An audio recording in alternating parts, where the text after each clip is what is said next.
Mshukuru Mungu kwa kila jambo. Na ninaomba leo nisizungumze kwa kirefu, kwa sababu nina safari ya kwenda Machame, kupita Masama, mpaka nije nifike Machame labda ni saa moja au sijui saa ngapi. Kwa hiyo ningeomba mturuhusu tuondoke mahali hapa mapema. Kwa hiyo baada ya kumshukuru Mwenyezi Mungu, ni washukuru ninyi wote wa Tanzania na wasio wa Tanzania. Mungu hutenda kazi yake kwa miujiza. Ametenda miujiza kupitia kesi ya Mbowe.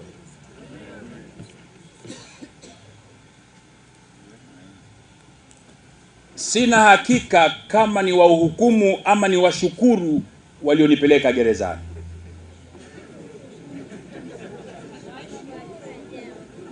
Kwa sababu kuna wakati nilijiuliza, hawa wenzetu wanafikiri kwa kutumia nini?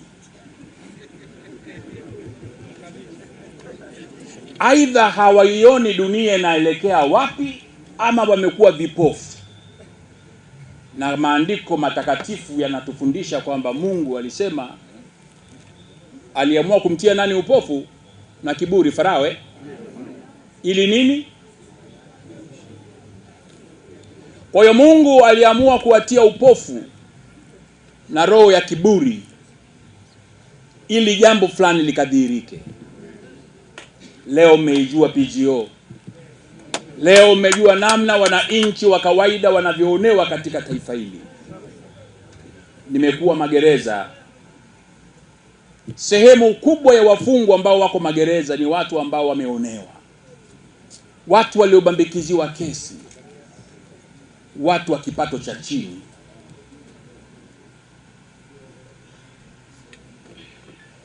Kukamatwa kwangu kulikuwa ni kilele cha uonevu ambao ulikuwa umetamalaki katika taifa letu.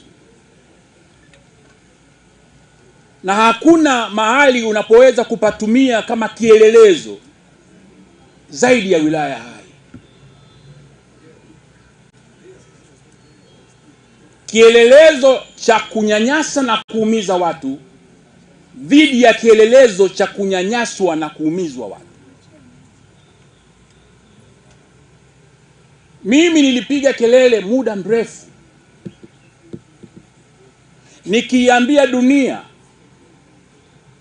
nikimwambia Rais Magufuli, nikimwambia Waziri Mkuu, nimewaambia maspika, mawaziri, IGP wa polisi, kwamba jimbo la Hai mmetupelekea muhuni kuwa kiongozi wa watu.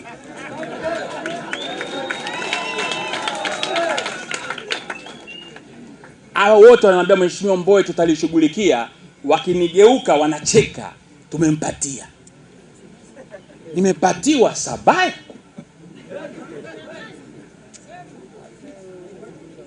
Ofisi ya umma, ofisi yenu ya serikali inatumika kutesa wananchi.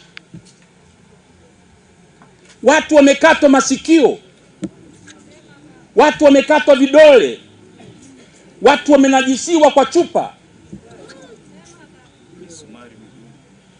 watu wamepigwa shoku za umeme ofisini kwa mkuu wa wilaya. Hayo makosa anayeshtakiwa Sabaya ni 1% ya uhalifu waliofanya katika nchi hii. Na hakuna watu ambao wameuona uhalifu huo kwa vitendo kama wananchi wa Hai. Wakati wa kampeni niliwaambia haya yana mwisho.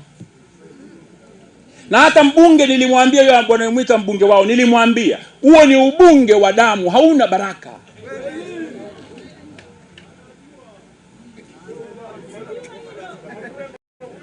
Naomba tutulie. Kwa hiyo Hai imetumika kama kielelezo cha namna ambavyo ofisi za umma zinavyoweza kugeuka kuwa jehanamu ya umma.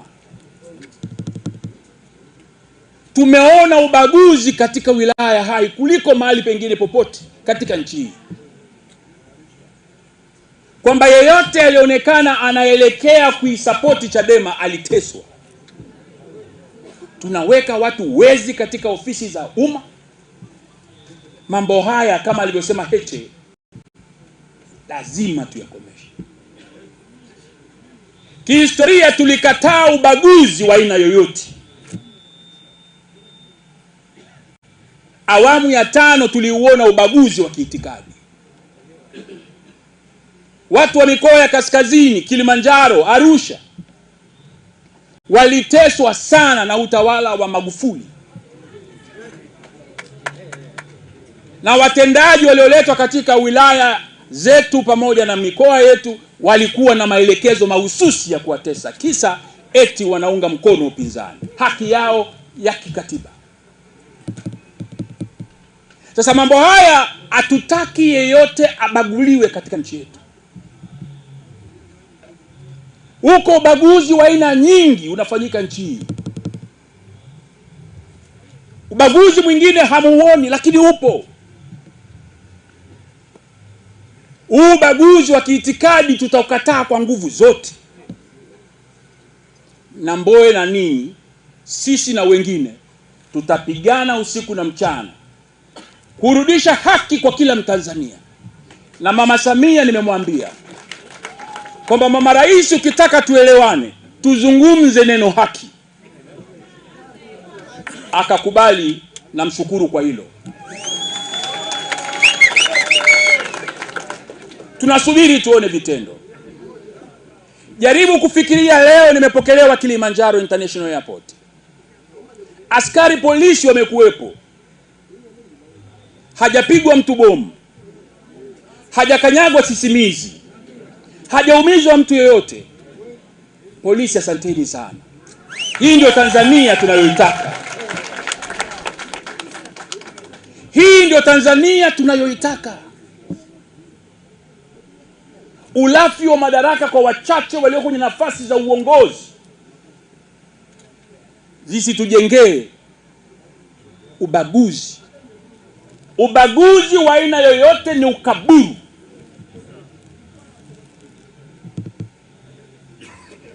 Hilo la kwanza. Niwape mfano mwingine wa ubaguzi katika nchi hii. Ubaguzi katika elimu.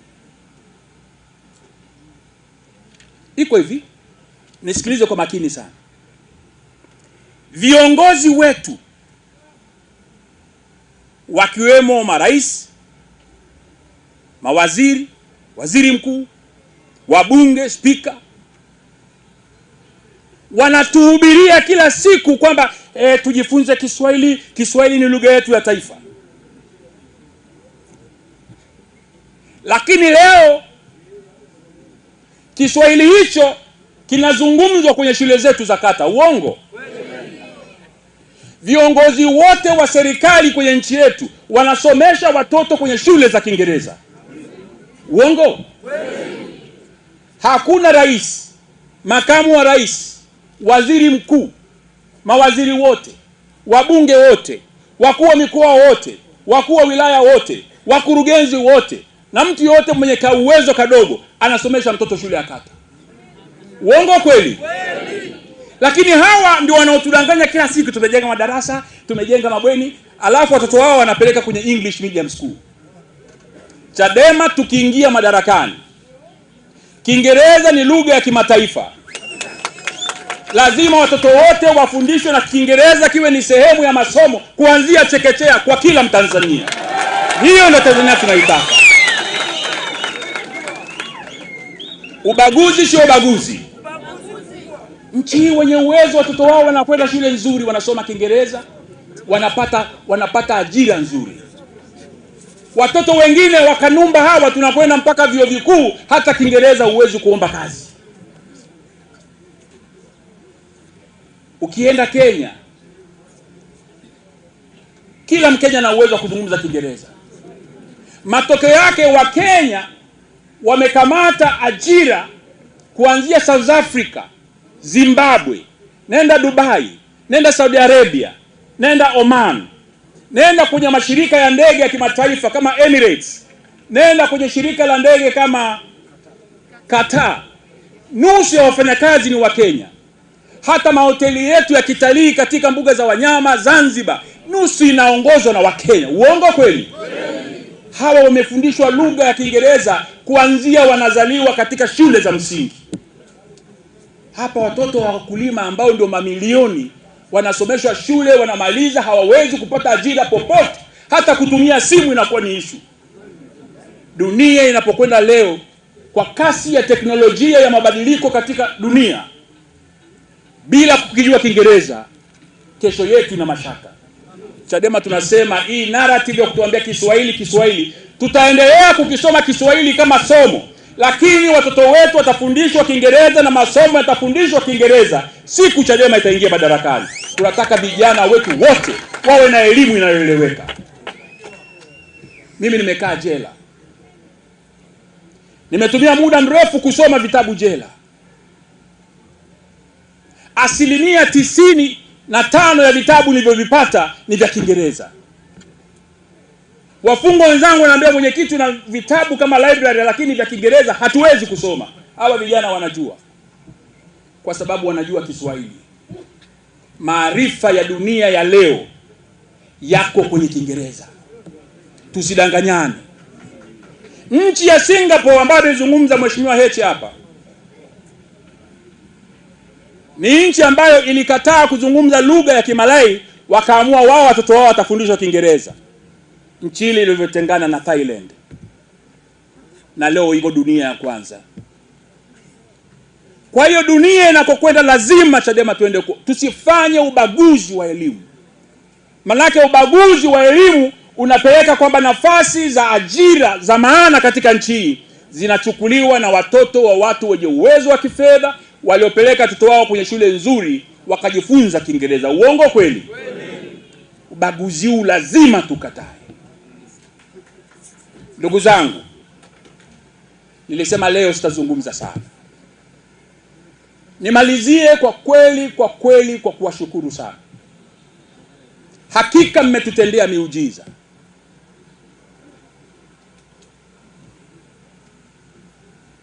Kesho nakwenda Machame, leo nakwenda Machame, kesho katika kanisa letu pale kijijini Ishara tunatoa sadaka na shukrani ya kumshukuru. Wiwa kutusindikiza tafadhali. Tutakuwa pale na wanakijiji, tutakula pamoja, tutasali, tutafanya ibada la mwisho. Viongozi wenzangu wamezungumza swala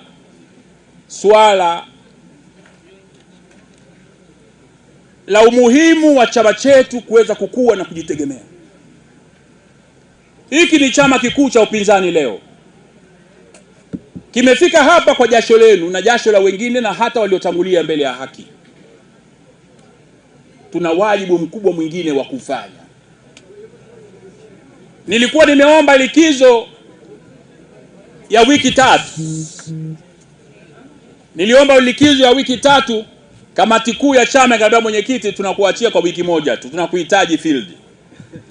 Basi nikamwambia ngoja kwanza nikaone ndugu zangu, nikahani misiba tulioipata, nikaone wagonjwa, nikaone jamaa zetu, alafu nirejee tufanye kazi. Maadamu hatuko bungeni, hatuko kwenye halmashauri, kazi ambayo wote tunapaswa kuifanya ni siasa ya kuijenga Chadema hadi uchaguzi mkuu ujao. Kwa hiyo naomba sana, kama mlivyoomba kujoin the chain, chama chetu kiweze kujitegemea na kisiendeshwe kwa ruzuku ambayo inatoka kwenye serikali ya Chama cha Mapinduzi. Chama chetu kijiendeshe, tufanye kazi ya siasa kwa kutumia 1000, 1000, 2000, 2000. Tukiwa wengi, hakika inawezekana.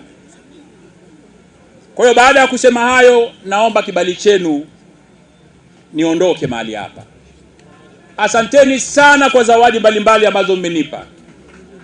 Mmenifariji na wanyama kadhaa. Nikawa namwambia mwenyekiti wangu wa mkoa hapo, safari hii kama sikupata gauti sipati tena.